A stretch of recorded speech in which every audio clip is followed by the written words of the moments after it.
Was it the last juror's decision?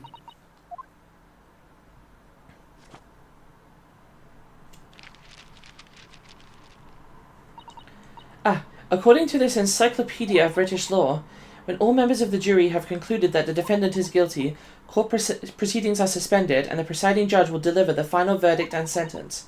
That's what it says here. Final verdict. It's over then. Oh! There's a footnote, though. Footnote? However, the defense... All 6 members of the jury are now in agreement in this case. Shame that only one person is allowed to speak at a time. Allow me to convey my respect for your swift and righteous decision. According to the laws of this country, I will now conclude the trial by delivering my final verdict. I trust there are no objections. Susato, just tell me one thing. Oh, yes? You were in the middle of saying something before. Footnote in your Encyclopedia of British Law. However, the defense... What did it say next? Oh, yes, of course. One moment. When all members of the jury have concluded that the defendant is guilty, court proceedings will said this. And the footnote says, however, the defense has the right to demand a summation examination of the jurors at this point.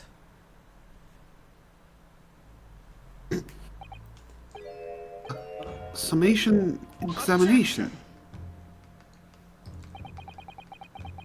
A summation examination? In which century has that tome you have there been resurrected? Ah! Judging from the binding, I would say that the book is at least 50 years old. The modern text on British law wouldn't even give such a... There was a lemur in my throat. Wouldn't even give such an antiquated procedure a mention. It's a relic, long forgotten, and certainly no longer practiced. So you're out of luck. Oh. What even is it, Miss Susato? So-called summation examination. Oh, one moment and I'll read about it.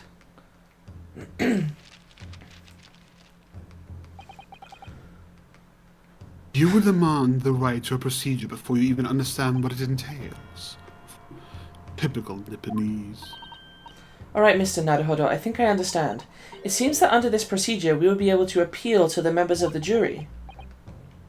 Do what, exactly? Appeal to them to change their leaning and reverse their decisions.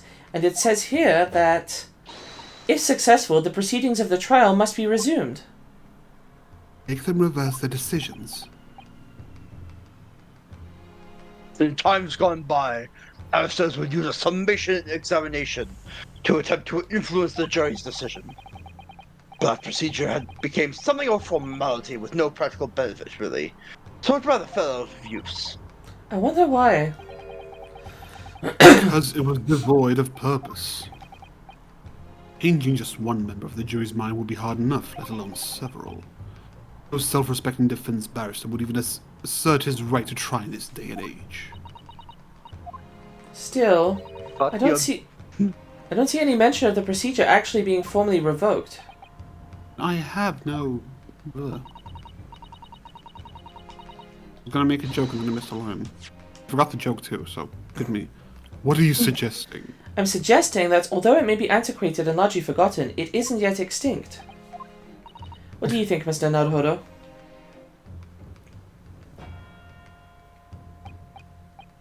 Summation examination. One last possible option.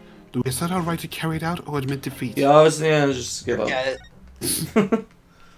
Yeah. Defense wishes to assert its right to a summation examination, my lord. Objection! Objection. London is the capital city of the most powerful nation on earth. We have a duty to the world to exemplify the very highest standards of judicial procedure. Summation examinations are an embarrassment that should remain buried. If it's our right, it's our right. I believe it could prove vital in this trial. The defense's petition is perfectly valid. The court will proceed with a submission examination. This is madness. No, this is Sparta. Grande. Wrong. Foreman, are you and the remainder of the jury ready? Well, I'm not. Was no mention of this in the letter I received, you see, so... All members of the jury will be asked to explain on what grounds they have reached their decision. On what grounds? On British grounds, of course. You must all justify your decisions and explain why you believe the defendant to be guilty. Well, my lord, you're rather putting us on the spot. This is most irregular. No mention was made of this before. You just really hold with all this justifying lark. Seems to throw the jurors off. It seems none of them have experienced this before. Right then, the summation examination. Defense procedure no practicing lawyer has attempted for years, is it? Just maybe. Might be the opportunity we've been looking for, to turn this trial around. So be it then. Ladies and gentlemen of the jury, the court hereby calls upon you to state the grounds on which you find the defendant, Magnus McGilded, guilty of this most serious crime. Because he did. Jurors' contentions. There was no one else inside the carriage at the time, so it has to have been him. I trust the driver. He has an excellent memory, it seems. 4 passengers with fares totaling 20 pence. The shot next to him just like this. Brazen, I must say. Absolutely brazen.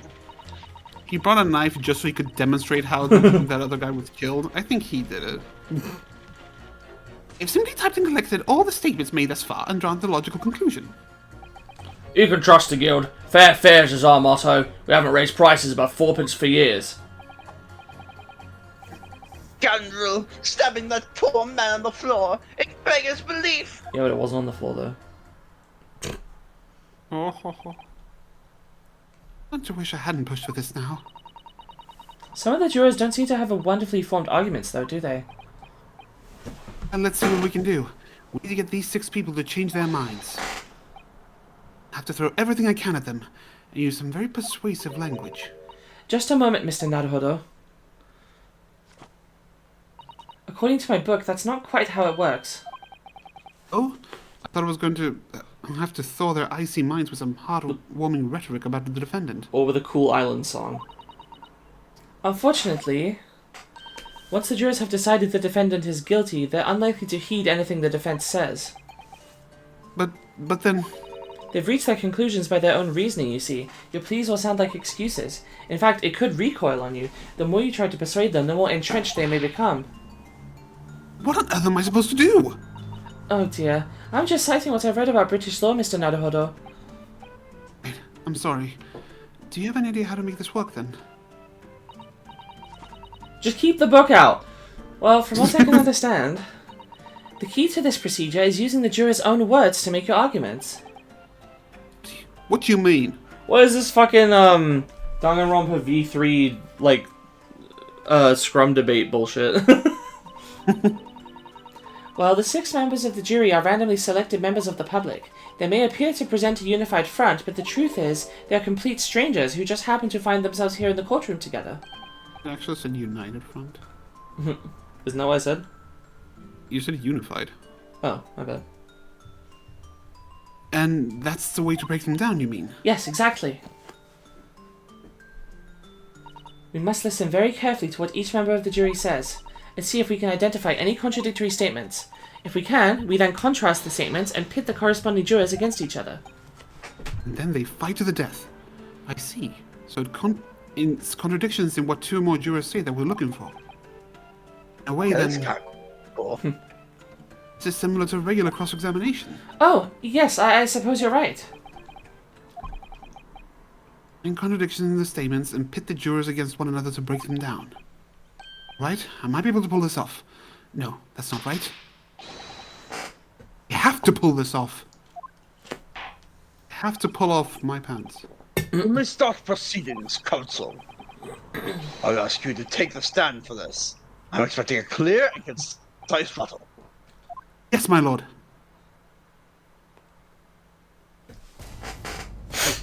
Oh. Angle. Oh boy.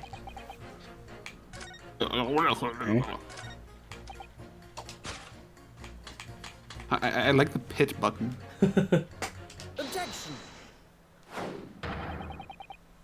Those two statements are completely contradictory. What? Explain, Counsel, post haste! Oh, dearie me. I was only nipping a jumper for my other half. Oh, wait, it's me. What is all this claptrap? Does contradictory even mean, I ask you? Should now edit a claptrap into his hand. We've Really? heard from more than one witness. They all allege that they all allegedly saw the actual moment when the defendant stabbed the victim. Now, out of curiosity, juror number 3. What? Can't you see I'm busy here? How would you say the defendant stabbed the victim? What sort of motion was it? Want to test me, do you? It was like this. Stuck the fella next to him without even getting up. Just like the prim banker said. Oh, but that's in the side. Yes, Mr. Fairplay's testimony, quite true. Now then, juror number 6. Well, it's like me, is it? What can I do for you, young man? How would you say the defendant stabbed the victim, madam?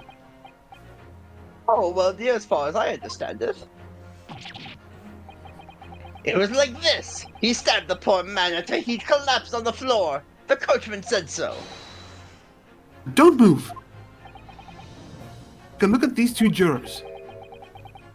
He stuck the fellow next to him without even getting up. He stabbed the poor man after he collapsed on the floor. No, I never. They're stabbing in totally different directions. What? Bless my stitches. What muddle? This tells us that there's a strong possibility one of the witnesses isn't telling the truth. No. But why? Why the dickens would they lie?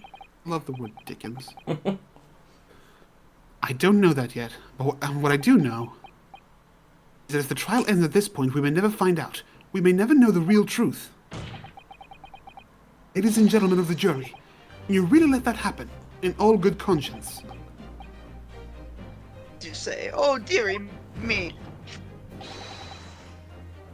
I can't abide people telling lies. Oh. The scales.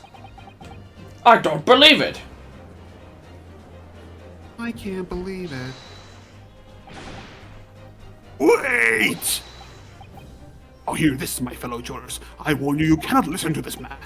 Look at him, in his black suit. He's clearly some devious Eastern sorcerer using magic on us all. If I use magic, do you really think I'd be putting myself through all this? Answer me this, dark jinx. Me? What exactly is the problem? What of it if two witnesses have slightly different recollections of events? What of it? Let's say the Shylock did stab the victim as he was sat next to him on the omnibus. This young dandy saw him do it. Now let's say the victim collapsed on the floor, and the Shylock stabbed him again. This lady saw him do it. Well, let's just say it didn't happen like that. Calling it dandy, sir? Why, I should take this knife to you! Are you calling old? Why, I should take this needle to you!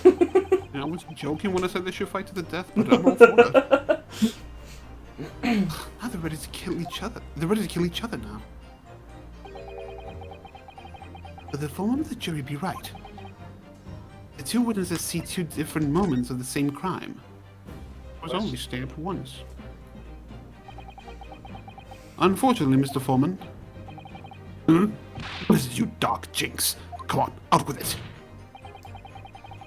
You're suggesting is impossible. It's out of the question. Huh? What are you talking about, man? How can you possibly say that? You do realize that I'm only doing my job. Foreman of the jury, I have a responsibility to steer everyone in the right direction. So where's your evidence, man? That's what we want to see. They say the two witnesses saw two different moments of the same crime. You say that's out of the question? Show me some proof. Looks like the only way I'm going to convince him is to present him with something he can't dismiss. Irrefutable hard evidence. As you wish. Right. What? What's the matter, man? I'm just thinking through the evidence to think what we could present. I'm pretty sure it's probably the not autopsy. Yeah. Oh, well, yeah, because only one stab wound. Mm-hmm. Oh, Yeah. I'll give you the proof. Pick the Dickens. Well, the question that the two witnesses saw two different moments of the same crime, as proven by... This is the victim's autopsy report. According to what's written here, Mr. Mason was stabbed in the abdomen. Only once. Only once! It's quite simple. The victim was stabbed precisely one time. It's quite shrimple. Which means these witnesses can't possibly have seen it happen two different times. Yeah. All right, I can see defeat. God damn, they're easy to... Oh, well done, Mr. Naruhodo. You did it. If we can manage to change two more jurors' minds, we can force the trial to continue. Two more. Actually, there's something else that's bothering me about a couple of their questions. Assertions. So, Then that's where you must strike next. we need to pit two more jurors against each other and show there's another contradiction in their assertions. Exactly. You can do it.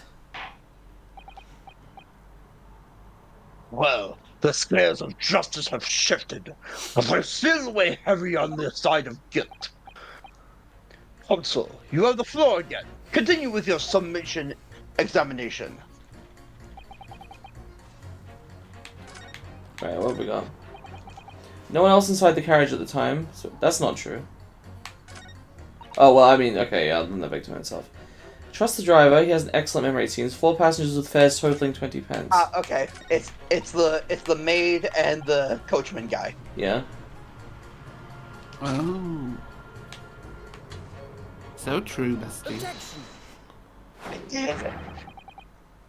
Those two statements clearly contradict each other. Do? Explain yourself, counsel. Can you count, motherfucker? Me? Oh dear, what have I said? I swear on Silverblaze's maiden name, I haven't the first idea what you're talking about.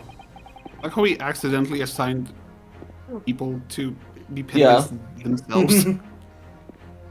According to the group testimony we've heard so far, there were 4 passengers on the omnibus on the night in question. According to the coachman, Mr. Beppo, he took 20 pence in fares. Quite right. I have those precise details typed neatly here in front of me. Juror number 5 also told us the following. Fare for the omnibus is always 4 pence. That it is. A fair and convenient single price, just the way London's carriages should be operated. That doesn't add up at all. In fact, it leaves a glaring discrepancy in the facts. Why, man, why? Passengers paying 4 pence each. With the multiplication, Ah! It would be 16 pence. exactly. As I said, it doesn't add up. The figures are different. 4 pence, in fact. Or precisely one person's fare. One person's fare. Yes. In other words, on the omnibus that night, it's distinctly possible. There was another passenger we've heard nothing about. Most gracious. This can't be right. The coachman of the guild are good honest men, one and all. Trustworthiness is our watchword. Figures your coachman claims most certainly do not add up. Your watchword, good sir? Good sir, is a fallacy. I beg your pardon. Mr. Gilmaster, I think you ought to consider that if this trial were to end now, the news will surely spread all over London. News that one of your coachmen tried to hide the fact that he lets nefarious characters ride his omnibus. Alright then, how do I make it so his miserable trial doesn't end, She kept the book out. Well, according to my book here, you simply launch a ball of fire onto the innocent side of the set of scales. Oh, hold your horses there, coachman. We're all in agreement. Why do you have to go in? Wait till I get my hands on you, Beppo!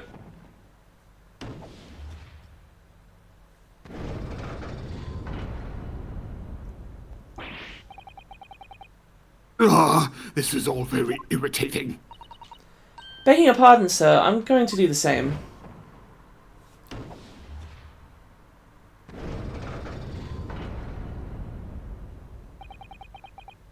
For the love of Mike! Not you as well. Who's Mike? Michael. A penny can be the difference between a smile and a tear, after all. I certainly can't put my trust in someone who doesn't follow my exacting standards in financial matters. Oh, really? I, for one, think it's only proper that we hear from the witnesses again. Wait, that means... The jurors are now leaning to not guilty. We've done it, Mr. Naruhodo. We've won! Not quite. Oh yeah. So you're playing at you dandy fool. So, no one deceives me. We had a consensus. I said shut your trap! I know a liar when I see one.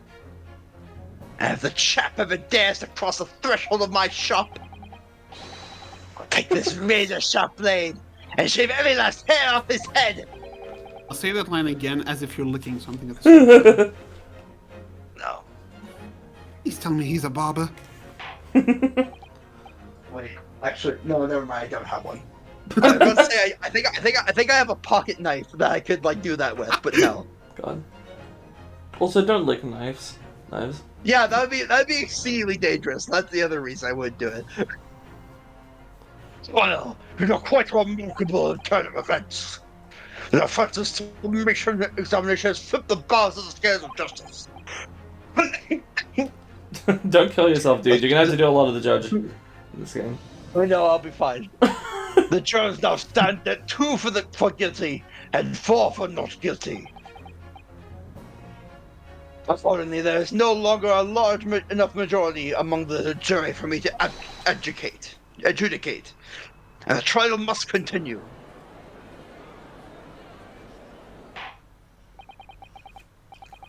I hereby ask the defense, prosecution, and witnesses to return to their places.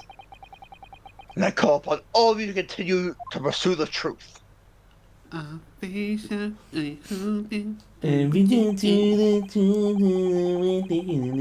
So, Lord Van Zeeks, continue to substantiate the case for the prosecution, if you please. Just going to pour myself another.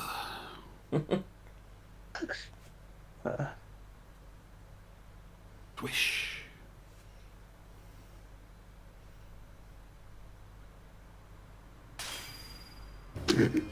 What is a man? That was so unnecessarily extra. Having savoured the rich aroma of the carmine contents of this hallowed chalice. I think it's Carmine. Whatever. It may seem crass to crush it to dust. We forgive the discourtesy. Lord Van Zeeks! Is it cold in here or is it just me? As your antiquated tome no doubt says, the prosecution may not speak during a summation examination. Though I honor the deathly silence, listen to the charade. It seems I overestimated the intelligence of the jury. Well, no matter. There's nothing so hard to prove as a self-evident truth, it would seem. No. Why else would we grace the courtroom with our presence after all? So, let us proceed to the next round of battle.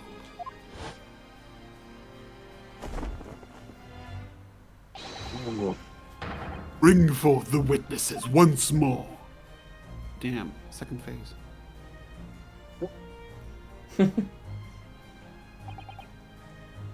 Witnesses. I trust you heard the summation examination we just had to endure. Yes, sir. That I did, sir. Of course I heard it. Oh, yes, sir. I heard it. You, sir, on the end. The coachman. I believe it's Beppo. Yes, sir, my lord, sir. If it transpires as in your previous testimony, you are attempting to veil the presence of a fifth passenger on your omnibus, you will be found guilty of perjury. You are advised to bear that in mind, sir. Oh mio Dio, Oh, Brenda, that's No, Italian. Now then, witnesses, I hereby call on you to testify before the court again. You will explain the various misgivings brought to our attention by the defense's summation examination. It was me, Dio.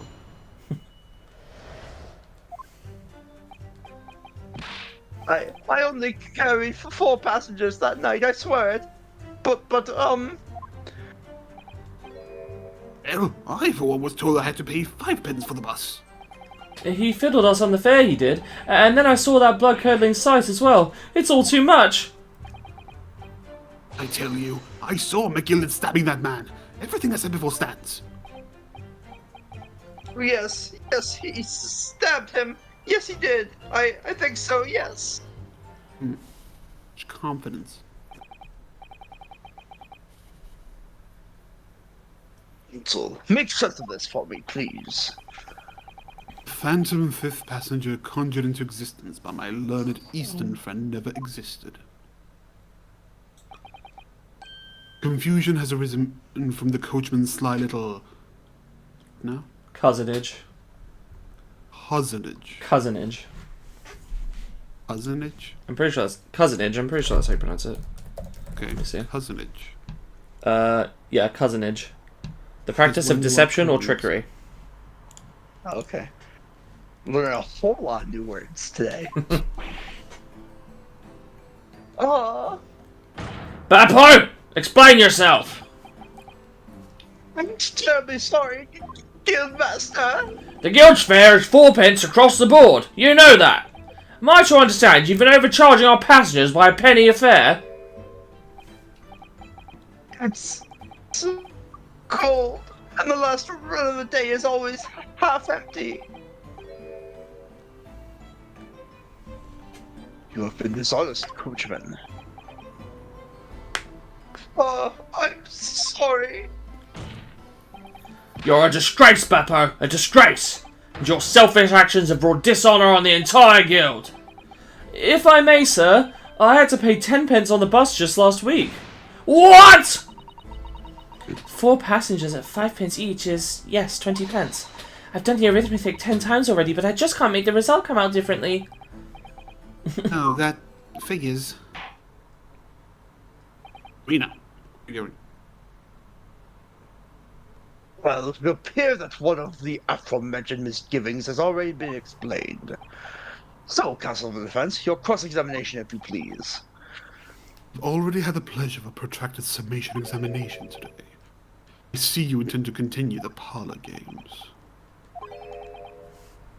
Absolutely. I love games. Oh. The little eye catchers wearing swords.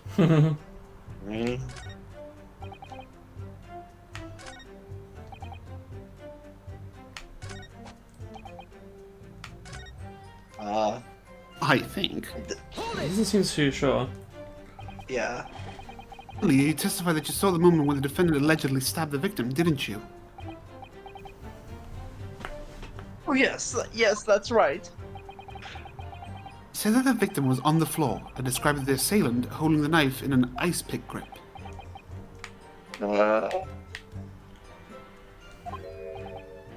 I suppose. I suppose. I might have, yes, put the cart before the horse, maybe. What's this? Well, I'm quite sure that about most of it. I was driving the horses. I heard a scream from the seats on the roof deck. Oh, I expect that was me, sir. Then, when I turned around, yes, I saw it through the skylight. A gentleman was on the floor, and the knife was sticking up out of his midriff. Yes, that's right. Yes, and the fellow holding the handle was the famous man. Yes. So, in short, you didn't see the moment when the victim was actually stabbed at all.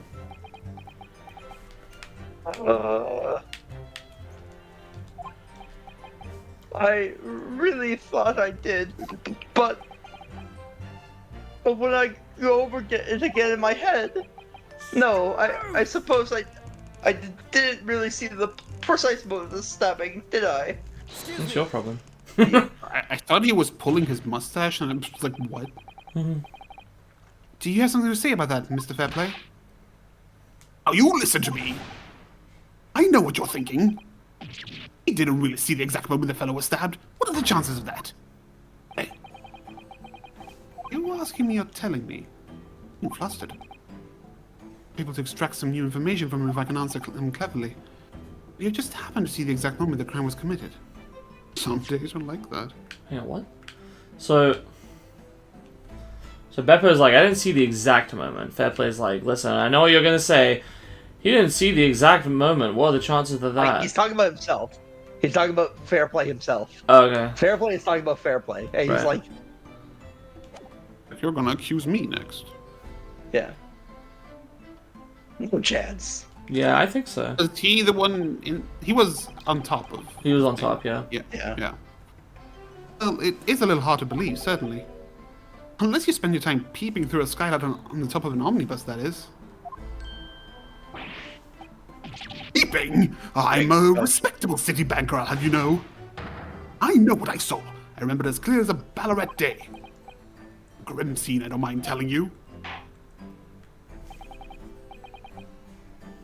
Thank you, Mr. Fairplay. Oh, excuse me if I was getting a little hot under the collar there, my lord.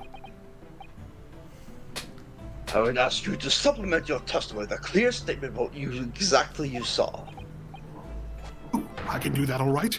I'll tell you just how grim it was. You think I'd forget the sight of those blood-soaked hands after that butcher stabbed the man? He was wearing gloves. Hands, you say? It was only one. Blood-soaked hands.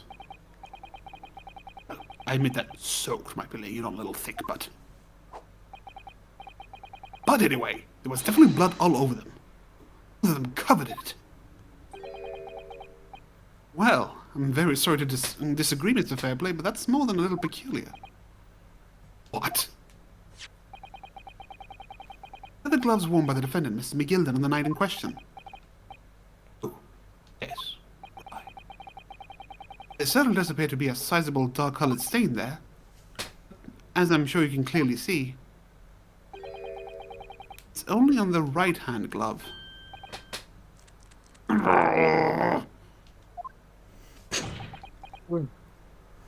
In short, Mr. Fairplay, your testimony is inconsistent. Ah! But no, that can't be right. You're the liar here, then.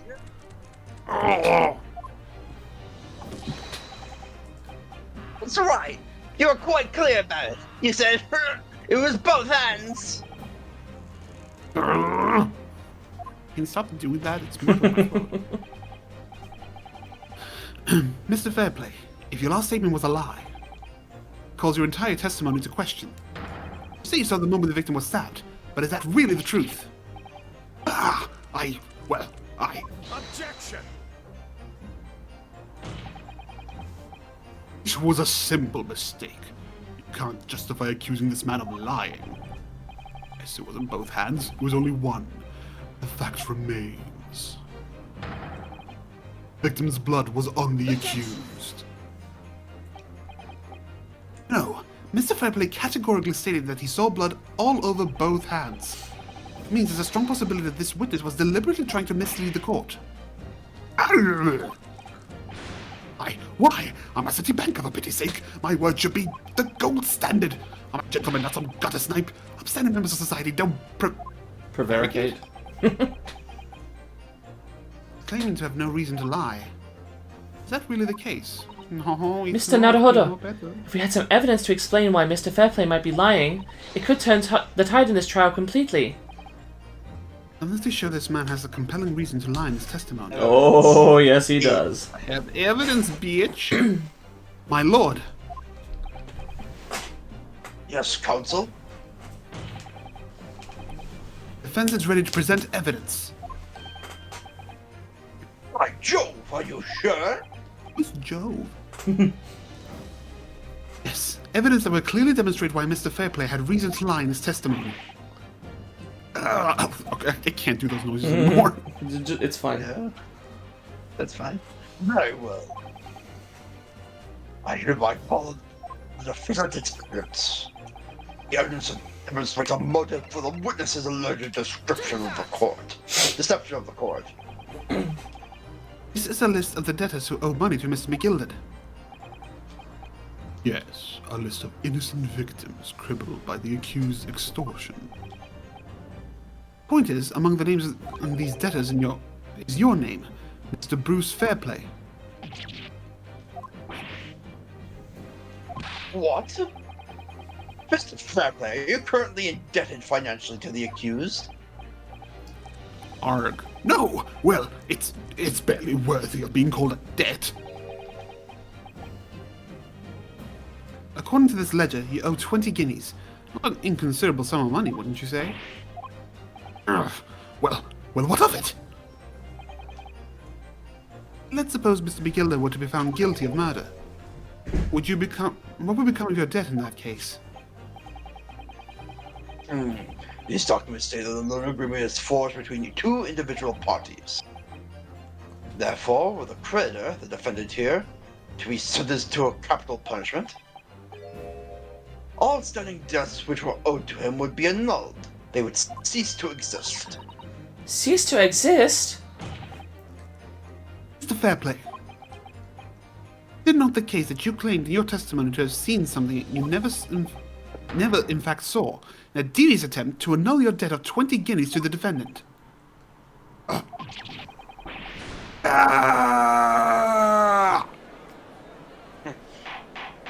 Yeah.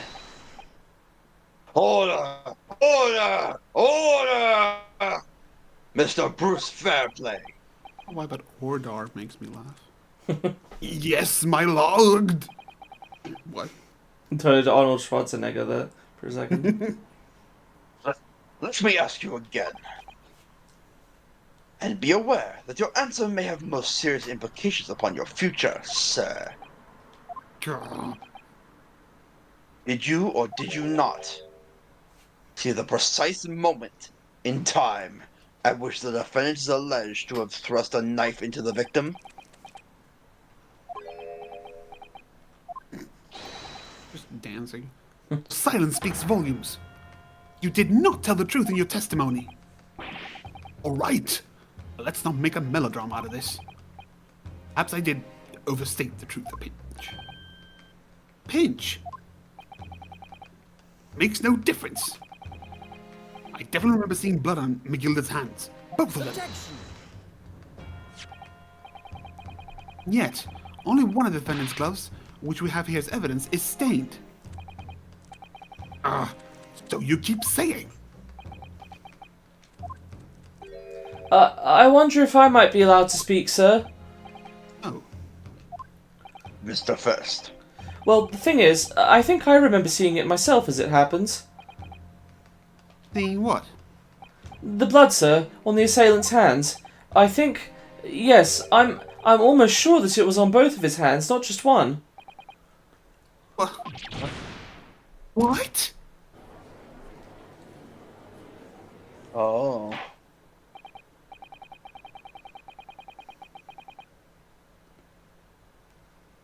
It would appear we're going to need we are going to need further testimony from all you witnesses.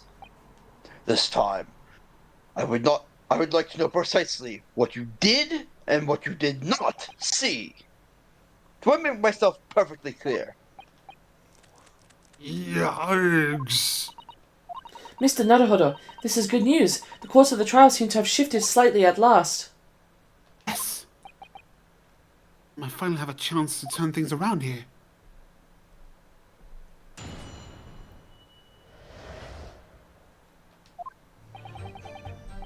There was blood on both hands of the assailant. I sincerely distinctly remember that. However, I suppose you might say that I didn't see the exact moment of the stabbing transpired, if that matters. I remember seeing the knife, and I remember seeing both of the attackers' hands with blood on them. I didn't actually see anything myself. No, not until I heard that scream. Anyway, the fact remains. There can't have been anyone else inside that carriage, or we all would have seen.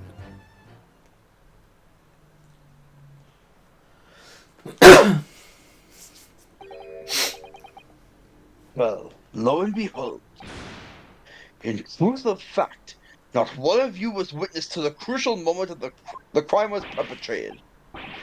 I apologize, my lord, but honestly... Oh, there was no one else inside that carriage, and the man's hands were covered in blood. That much incriminating evidence is tantamount to saying we saw the man do it. It's really not what testimony is about. Let us examine the interior of the omnibus once more. The victim's fresh blood is clearly visible on the seat, corroborating the witnesses' accounts. In other words, there is no substantial nor significant change in the facts of the case. Very well. Your cross-examination, please, counsel. Yes, my lord.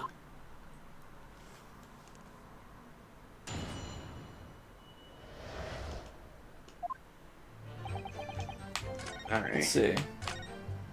There was blood on his hands. I do like Bella being like, nah, I didn't see shit. Press this, let's say. And everything you saw of the incident was through the skylight on the roof of the omnibus. That's right. That's right. Facing the cold that night. The glass wasn't frosted over. Oh yes, I remember I was shivering, it was so bitter. Which rather begs the question of why the pair of you were sitting on the roof deck in the first place. Well, I don't know about this young fellow, but I couldn't enter the cabin. Oh, why not? It was locked from the inside. I tried knocking, but no one opened the door. It was locked. Right. It's a public bus service, for pity's sake. That's not what I call fair play. Yes, I had exactly the same experience. I tried knocking, but the gent inside just gestured at me to clear off. So I had no choice but to climb up to the roof deck and look down longingly into the warm cabin below. I can assure you I wasn't just looking down. I was glaring, long and hard. Precisely why I can tell you with absolute confidence. If there was anyone else at all in that cabin, I would have noticed. Unequivocal, I would say. Not sure about these two witnesses. Could really have seen everything inside the cabin through the skylight? It was... Oh... It wouldn't be dark inside. Allow me to confirm one thing, Mr. Fairplay. You were riding this omnibus. And witnessed the events in the cabin through the skylight on the floor of the upper deck. Is that right? That's right, yes. In that case... there's a portion of the cabin interior that would have been out of sight from you. What? By golly, really? Obviously, at this stage, we can't say for sure. The possibility cannot be denied. At the time of the incident, there could have been another passenger in the enclosed cabin of the omnibus. Objection! Enough hypothetical meandering, my Nipponese friend. Prosecution demands that you substantiate your claims. After all, the scene of the crime is here, in the In the flesh. I saw it just wasn't flesh. That's me. Very well, I will uphold the prosecution's demand. You will identify the area of this on this cross-sectional plan of the omnibus. Well, obviously. Yeah, obviously it's the one right underneath. Where exactly in the omnibus are you suggesting that this potential extra passenger could have been situated? Take that! Oh, Both rows of seats on the roof face in the direction of travel, whereas the seats in the closed cabin face each other. Which means visible part of the cabin, which passengers on the roof deck can see through the skylight, is as I've drawn here. That's right, my lord. As you can see, seat opposite the one on which the victim and his attacker were sitting is obscured from view. In other words, if someone had been sitting on that seat, it's quite possible that these witnesses would have been completely unaware of it. Ah! Objection! It's quite possible some phantom is sitting there. You Nipponese have a forbidding habit of obscuring the truth with ambiguity. I concur with the prosecution's rejoinder. In a British court of law, evidence is paramount. I cannot entertain this conjecture, counsel. That is, unless you're able to put a name to this mysterious passenger to whom you allude. Can you, Mr. Naruhodo? Honestly don't know. Who could it have been? It had been in the other seat, which was out of sight from the witnesses on the roof deck. We haven't really heard any other names. Yeah. No, we don't. I have literally no idea. But as a proud citizen of the Japanese Empire, you will look to the sky and walk on, making sure all signs of tears are gone. Go on. It isn't just a case of going on, Miss Susato. Eh? All right then, I'll go on. Defense would like to put forward a name. Oh. Okay. Just bullied us into doing it. You are a fool. I guess we can look. Is it the big, not orange Power Man? Yeah, I'm not actually sure. Fucking the driver? I don't know. Yeah, he was driving from inside. I have no idea, honestly.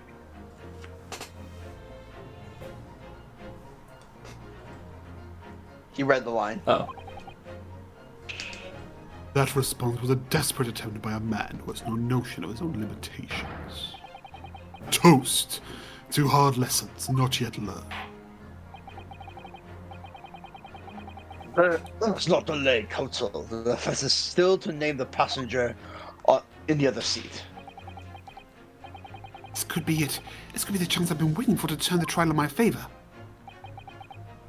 On that night, the night of the murder, Alright, we're gonna want. the omnibus we're gonna cabin want that was save obscured scum. from you was...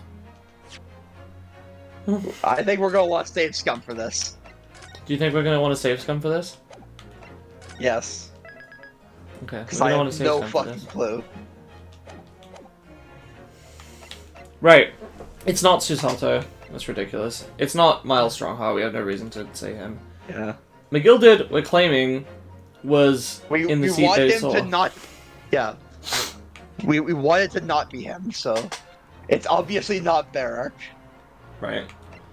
Mason is, well, they said that they saw him down there, but, it's probably not Beppo. Wait, can you examine the carriage again? I want to see what side the bloodstain is on. It won't let me do it right now. Oh.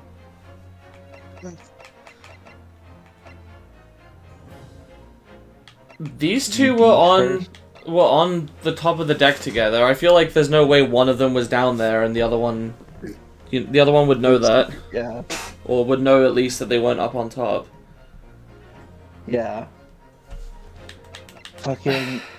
I mean, the only one I can think of is like Mason. Yeah, the only one I can think of is the victim himself. Take that!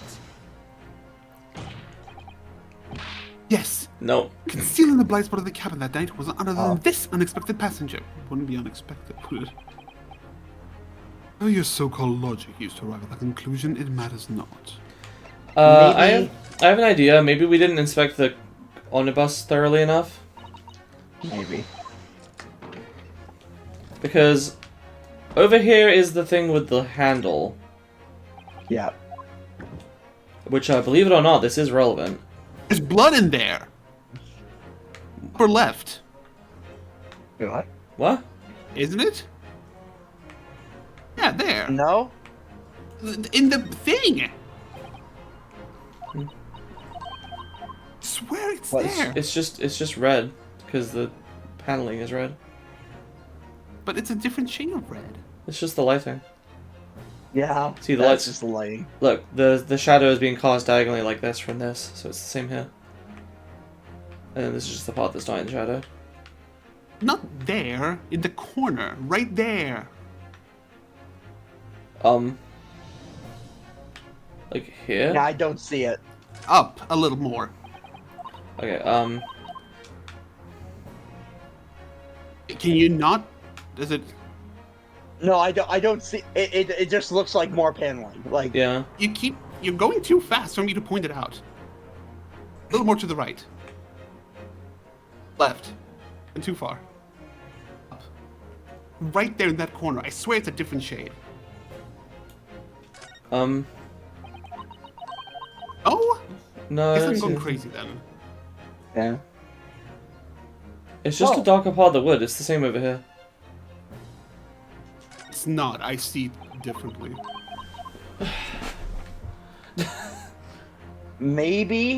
Maybe it was the driver who was getting like stuff from there. Except no, that wouldn't work. Never mind.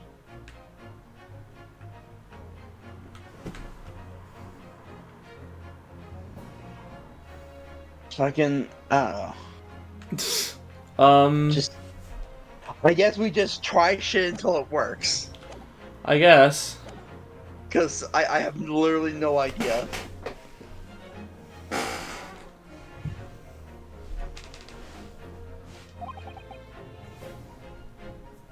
Because your answer has made one thing abundantly clear. Real blind spot is inside your head. It would appear to be unusually large. Just said that it's not right. Mr. Naruhodo, our task here is to defend Mr. McGilded, and we are working on the assumption that he is innocent of this crime. Yes, of course. Why? That must mean then that there was someone else inside the omnibus with Mr. McGilded, the true culprit. That's right. Exactly what I've been. Oh! Of course. The two people sitting inside the cabin that the witnesses saw through the skylight that night.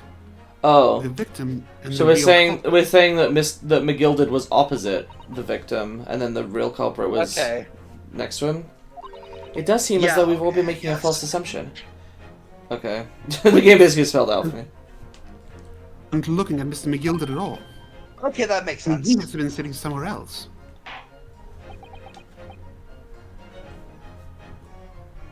Yeah. That's the little name, blah blah blah. Yeah, there's all stuff we've read before. Take that! Passenger in the enclosed cabin that the witnesses on the roof deck failed to see must have been Mr. Magnus McGilded. Mr. McGilded? What are you talking about, Counsel? That's the name of the defendant. Objection! Alright. Oh. Oh, what the fuck? If I desecrate this chamber by smashing my hallowed chalice, do forgive the discourtesy. What do you mean, if? You did! Potentially did it. Lord Van Zeeks. People talk of those tiny island nations in the Far East as having a learned and culture of their own. I see they use the terms ill-advisedly. What are you trying to say? Let me explain in terms that even a student of an artless backwater such as yourself might understand. Racism counter. When the bloody scene unfolded, the victim and his assailant were sitting side by side. Multiple witnesses have attested to the fact. It's the very premise on which this case is built. And that premise may be wrong. What? The victim really was sitting beside Mr. McGilded. Creates an inconsistency that can't be reconciled in any way. What inconsistency, counsel? Defendant's gloves, my lord. Both witnesses made the same testimony. They claim that there was blood on both hands of the person sitting next to the victim. Objection. Yet we know the truth to be otherwise. Only one glove bears the gory remains. Point is, even in the face of this irrefutable evidence, both witnesses have maintained their stance. Yes, the testimony remains unchanged. Exactly. Both adamantly swear. They clearly remember seeing blood on both hands of the assailant. In short, the memory of events is correct. The testimony reveals the truth. Somebody else sitting beside the victim that night. A third party we have yet to identify. The victim's blood was on that passenger's hands. Both of them. And who was this third party? Obviously, true culprit. Ordinary. The first part cut out there, so you just said ordinary. Oh, good. Order! What exactly are you postulating? Objection. Defense's postulation is just that. Nothing more than conjecture.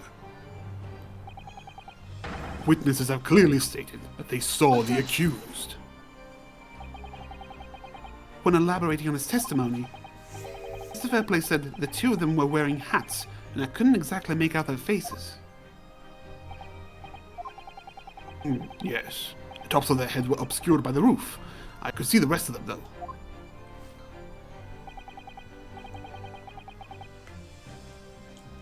Alright. Yes, that's right. Both gents were most certainly hatted. Hatters do tend to notice such things, sir.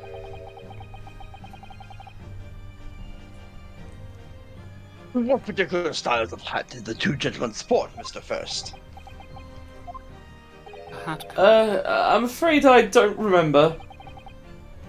You call yourself a hatter? Style of hat makes no difference. There was no third passenger in that cabin. Can you be sure?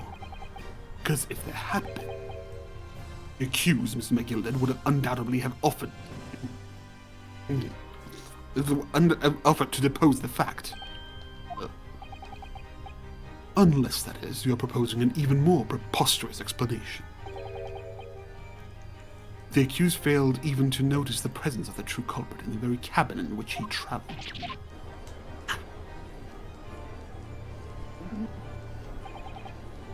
He's right. There was another person traveling in the enclosed cabin of the omnibus. It's inconceivable that Mr. McGilded could have been aware of it, would have been unaware of it. Order! There's clearly a simple solution to this problem. Bring the accused, Mr. McGilded, to the stand. Well, what say you, counsel? The prosecution objects, my lord. On what grounds?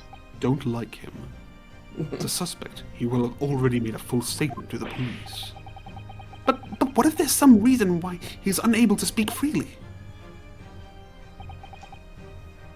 Magnus McGilded is no uneducated ruffian. If it indeed turns out the man has been withholding information, you can be sure it will have been a most deliberate act. Counsel for the defense, what is your opinion? My lord, do we ask Mr. McGill to testify or not? Yeah.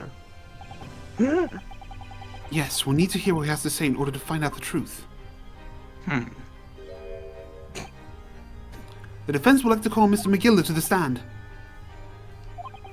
In that case, I'd like to hear the opinion of the jury. Yes, I'd need a little more time to consider this. If you ask me, I think we should hear what Mr. McGilded has to say. Right up here, I say. It would be utterly illogical not to hear his testimony. When something needs doing, get it done. That's how I run things at the guild. Hearing what the patron of my favorite little park has to say? Oh yes, that would be lovely. Yes, the jury says the man must be heard.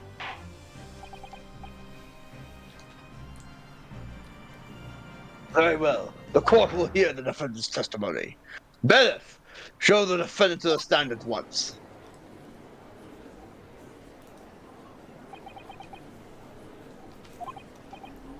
Now, what actually happened that night will finally become clear.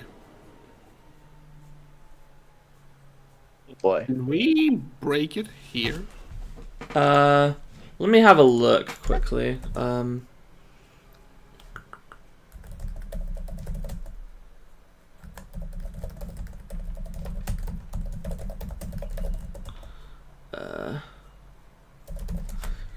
Because if this is like the very last thing, that would be a bit silly, but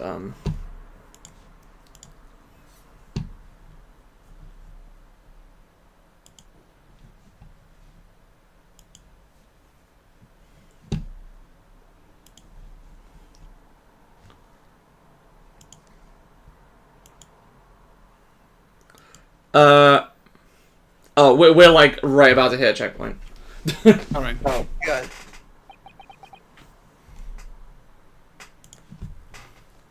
Mr. McGilded, have you been listening to the discourse of the day? We sure I have, my lord. There are now two matters on which the court desires to hear from you. The first is whether or not there is a third party with you in the omnibus cabin as proposed by the defense. The second is that if such a person was indeed present, why did you conceal that fact from the police? Begad, no! It's not in my nature to hide anything at all. Just answer the questions, please. The truth of the matter is, I've been desperate about this all along. Do I tell you all, or keep my mouth shut? Tell us what, Mr. McGilded? The fine fellow representing me is absolutely right. In the carriage on the night with myself and the other man, there was another passenger. It's true. Aye, and 'twas me who helped the little urchin get away after it all happened. What? Oh.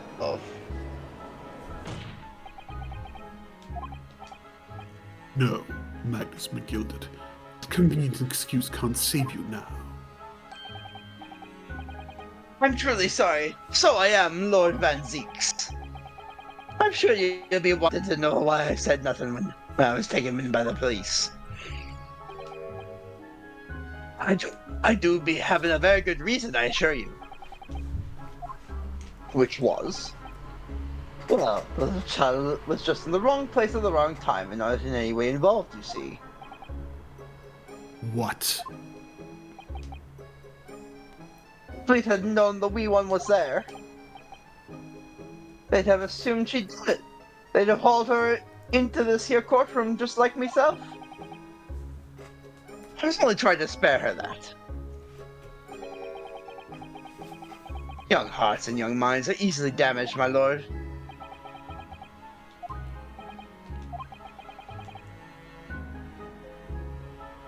And who is this young child of whom you speak? That I don't know. You don't know? Aye, well, the wee thing just happened to be in the carriage that night. Never saw her before nor since. We have absolutely no reason to believe this man. Prosecution calls for the witness's statements to be disregarded by the court. You know, I wouldn't be surprised. If the urchin isn't here in this courtroom as we speak, listen to the proceedings. What? Ah, smoke! Ah, there's a fire! Look, someone's trying to get away! After them! It's no use! I can't see anything through all the smoke! What is going on? Be careful, Mr. Naruhodo! Cover your face! Don't let the accused escape. Secure the omnibus.